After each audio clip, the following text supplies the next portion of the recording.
Nafano jala yaada waaqayyo araarsitu dhugaa kan siin qabneef wayyo siin gaanu yoomu yaada koo si faarfata yeroo hundumaa rabbi koo siin gaanu yoomu yaada koo si faarfata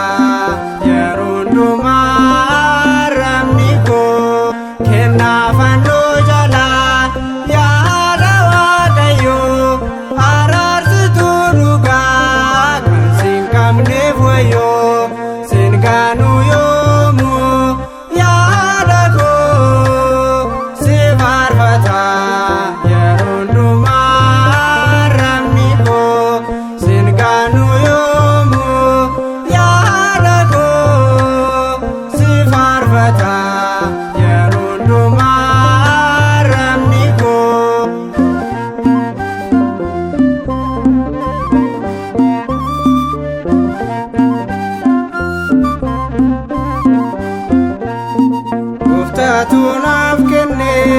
Maariyaam qulqulleetti karaa Yohaannisiin fannoosaa jalatti ani sudhadheera haadha waaqa kooti ani ilma isheen ta'ee isheen haadha kooti kennaa fannoo jalaa yaada waaqayyo araarsitu dhugaa kan siin qabneef wayyo siin gaanu yoomu yaada koo si faarfata yeroo hundumaa rabbi koo siin gaanu yoomu yaada koo si faarfata yeroo hundumaa rabbi koo.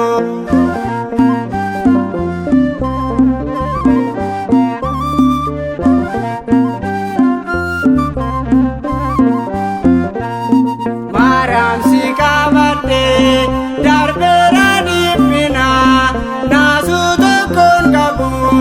kan seera diina bobaa kee jalatti homtuu nan naasisu Maariyaam kennaa koo homtuu nan dhabsiisu kennaa fannoo jalaa yaada waaqayyo araarsitu dhugaa kan siin qabneef wayyo siin gaanu yoomu yaada koo si faarfata yeroo hundumaa rabbi koo siin gaanu yoomu yaada koo si faarfata yeroo hundumaa rabbi koo.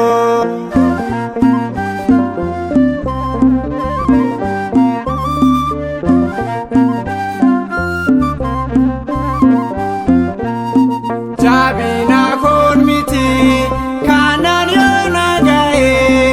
araarsummaa keetu na wajjiniin ta'e jiraachuun danda'u sirra addaan ba'e diinota koo gidduu si qabadheen ce'e kennaa fannoo